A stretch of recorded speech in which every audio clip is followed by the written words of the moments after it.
আসসালামু আলাইকুম। রমজান মোল্লা রেসিডেন্সিয়ালের কলেজের পক্ষ থেকে সবাইকে স্বাগতম।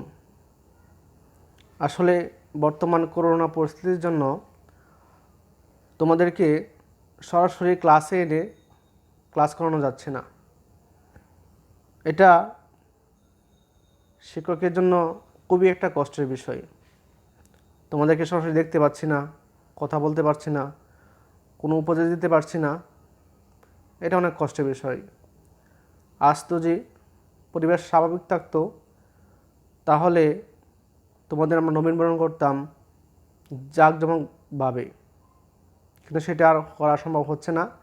ইনশাল্লাহ যদি পরিবেশ আবার স্বাভাবিক আসে, আমরা ইনশাল্লাহ নবীনবরণ করব, আবার আমাদের পরিবেশ সুন্দর হবে, আমাদের সরাসরি দেখা হবে। তো বাংলাদেশ সরকারের শিক্ষা মন্ত্রণালয়ের নির্দেশক্রমে বাংলাদেশের প্রত্যেকটি শিক্ষা প্রতিষ্ঠানেই অনলাইনে ক্লাসের যাত্রা শুরু হয়েছে। তারই ধারাবাহিকতায় রমজান মোল্লা রেসিডেন্সিয়াল কলেজ তাদের অনলাইন যাত্রা শুরু করেছে। তো আমি রহমতুল্লাহ, প্রভাষক, উৎপাদন ব্যবস্থাপনা ও বিপণন, রমজান মোল্লা রেসিডেন্সিয়াল কলেজ। আজকে তোমাদেরকে আমি প্রথম অধ্যায় থেকে কিছু ধারণা দেব। তার আগে আমরা প্রশ্ন নিয়ে একটু কথা বলতে চাই। সেটা হচ্ছে, তোমাদের দুটো বই রয়েছে, প্রথম পত্র, দ্বিতীয় পত্র। প্রথম পত্র থেকে 11টি প্রশ্ন থাকে, পরীক্ষা হয় 100 মার্কের। তার মধ্যে 70 নাম্বার হচ্ছে লিখিত আর 30 নাম্বার হচ্ছে এমসিকিউ। তো আমাদের প্রথম পত্রে 10টি অধ্যায় কভার করে ওই 11টি প্রশ্ন আসবে। ওই 11টির থেকে 60টি প্রশ্নের উত্তর দিতে হবে। তো 7 10 70, আর ওদিকে এমসিকিউ 30 নম্বর। এটা হচ্ছে প্রথম পত্র। দ্বিতীয় পত্রেও সেম, তোমাদের 10টি অধ্যায় রয়েছে, সেখান থেকে প্রশ্ন আসবে 11টি, আর তোমাকে উত্তর দিতে হবে 60টির। আর সেমভাবে ওই নৈবেত্তিক প্রশ্ন বা এমসিকিউ 30টি। এই হচ্ছে 100 নম্বর। তো আমার মতে তোমরা নবম দশম শ্রেণীতে একটা বই পড়েছ, ফিনান্স ও ব্যাংকিং। ওইখান থেকেই মূলত এই উৎপাদনের যে বইটা ইন্টারমিডিয়েট রয়েছে, সেখান থেকে একটা ভালো ধারণা তোমরা পেয়ে এসেছ, কিন্তু এখানে বেশি প্রয়োগ করা হবে, সেটা একটু বড় আকারে আসছে, বেশি করে এখানে আলোচনা করা হয়েছে। তো আজকে উৎপাদন, প্রথম কোটেশন উৎপাদন, সেটা নিয়ে কথা বলতে চাই। উৎপাদনের ইংলিশ হচ্ছে প্রোডাকশন। দেখো, বর্তমান পৃথিবী পূর্বের তুলনায় অনেক বেশি বৈচিত্র্যময়। পৃথিবীর এ বৈচিত্র্যতা একদিনের সৃষ্টি হয়নি। মানুষ প্রাচীনকাল সমাজ ব্যবস্থা থেকে যেমন আস্তে আস্তে সভ্য ও আধুনিক হয়ে উঠেছে, তেমনি পৃথিবীও নান্দনিক হয়ে উঠেছে। এখানে সমগ্র পৃথিবী এবং পৃথিবীর মানুষের নান্দনিক বা বৈচিত্র্যময় হয়ে ওঠার পেছনে যে উপাদান গুরুত্বপূর্ণ অবদান রেখেছে, তা হলো উৎপাদন। তাই দেখা যায়, যে দেশের উৎপাদনের পরিমাণ বেশি, সে দেশের মানুষের জীবনযাত্রার মান উন্নত হয় এবং তারা অর্থনৈতিকভাবেও স্বাবলম্বী থাকে। এক্ষেত্রে কোনো পণ্যের উৎপাদনে যদি শ্রমিকের দক্ষতা এবং অভিজ্ঞতা বৃদ্ধি পায়, তাহলে সে পণ্যের উৎপাদনশীলতা বৃদ্ধি পায়। আর উৎপাদনশীলতা বৃদ্ধি পেলে পণ্যের ভোগ, ব্যবহার, ব্যক্তিগত আয়, জাতীয় আয় ইত্যাদিও বৃদ্ধি পায়। আসো উৎপাদনের ধারণা বা কনসেপ্ট অফ প্রোডাকশন। উৎপাদন বলতে কোনো কিছু প্রস্তুত বা সৃষ্টি করাকে বোঝায়। মূলত সে অর্থে মানুষের দ্বারা কোনো দ্রব্য বা বস্তু সৃষ্টি হওয়াকেই উৎপাদন বলে।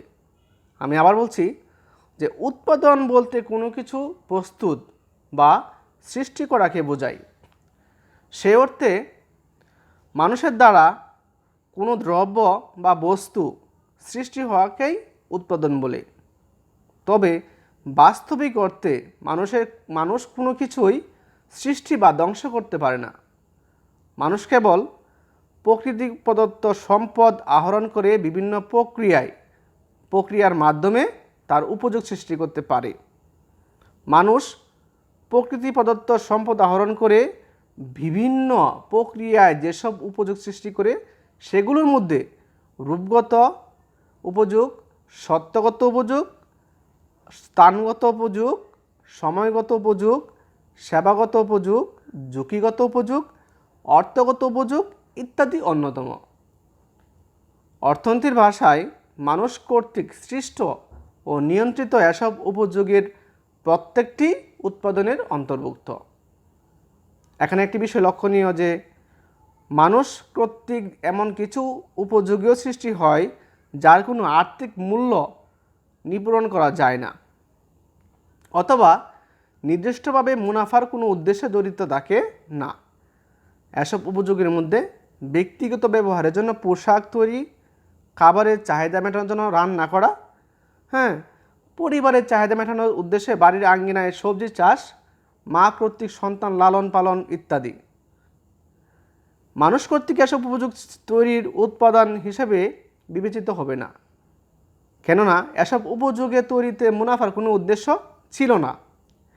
এর দৃষ্টিকোণ থেকে বাজারে বিক্রয়ের উদ্দেশ্যে উৎপাদিত সকল কৃষি দ্রব্য সামগ্রী, যেমন ধরো ধান, পাট, তুলা, চা, গম এবং শিল্পীয় দ্রব্য সামগ্রী যেমন তেল, সাবান, ফার্নিচার, টেলিভিশন, বৈদ্যুতিক পাখা, মেশিন, যন্ত্রপাতি প্রভৃতি সৃষ্টি করার কাজ হচ্ছে উৎপাদন। অনুরূপভাবে ডাক্তারের চিকিৎসা, নার্সের সেবা, শিক্ষকের বক্তৃতা, উকিলের পরামর্শ, নাট্যকর্মীর অভিনয় প্রভৃতি পারিশ্রমিকযুক্ত সেবামূলক কাজ উৎপাদনের অন্তর্ভুক্ত। আশা করি তোমরা উৎপাদন সম্পর্কে সঠিক একটা ধারণা পেয়েছ। যদি আরেকটু সংক্ষিপ্ত করে বলতে চাই, তাহলে কোনো পণ্য উৎপাদন করতে হলে উপকরণ লাগবে। উপকরণগুলো কি হচ্ছে? কাঁচামাল, যন্ত্রপাতি, ভূমি, শ্রম, মূলধন, সংগঠন। এগুলো হচ্ছে উৎপাদনের প্রক্রিয়ার উপকরণ। তারপরে দ্বিতীয় স্টেপে আসবে রূপান্তর, আর তৃতীয় স্টেপে আমাদের হচ্ছে উৎপাদন। ধরো আমরা একটা চেয়ার বানাবো অথবা একটা টেবিল বানাবো, আমাকে কি করতে হবে? আমাকে বন থেকে কাঠ সংগ্রহ করতে হবে। কাঠ কোথায় পাবো? ওই গাছ থেকে। তো গাছ কেটে প্রক্রিয়া করতে হলে আমাকে কি লাগবে? অবশ্য যন্ত্রপাতি লাগবে, ভূমি লাগবে এবং শ্রমিকের শ্রম লাগবে, সাথে মূলধন লাগবে। এগুলা রূপান্তর করার পরে আমার উৎপাদন হিসেবে আসবে একটা চেয়ার অথবা একটা টেবিল। চলো আমরা পরিশেষে একটা কথা সংক্ষিপ্তভাবে ধরে নেই, সেটা হচ্ছে যে ভূমি, শ্রম, মূলধন ও সংগঠন ব্যবহার করে মানুষ প্রকৃতি প্রদত্ত বস্তুকে যেভাবে ব্যবহার উপযোগী করে তুলে তাকে উৎপাদন বলে।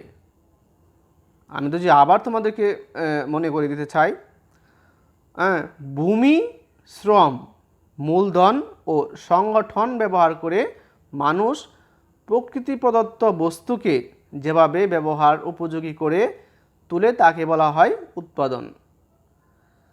আশা করি তোমরা উৎপাদন সম্পর্কে সঠিক ধারণা পেয়েছ। এখন আসো উপযোগ সম্পর্কে। উপযোগ বলতে সাধারণ অর্থে পণ্য বা সেবার অভাব পূরণের ক্ষমতাকে বোঝানো হয়। যে সকল পণ্য বা সেবার উপযোগিতা নেই, মানুষ সে সকল পণ্য বা সেবা বুক করতে ইচ্ছা প্রকাশ করে না। যে সকল পণ্য বা সেবার উপযোগিতা নেই, মানুষ সে সকল পণ্য বা সেবা ভোগ করতে ইচ্ছা করে না। অর্থাৎ কোনো দ্রব্যের উপযোগ বা অভাব পূরণের ক্ষমতা আছে বলেই মানুষ তা ক্রয় করতে আগ্রহ সৃষ্টি করে। যেমন সমুদ্রের পানি কেউ ক্রয় বিক্রয় করে না। সমুদ্রের পানি কেউ ক্রয় বিক্রয় করে না, কারণ সমুদ্রের পানি কারো অভাব পূরণ করতে সক্ষম নয়।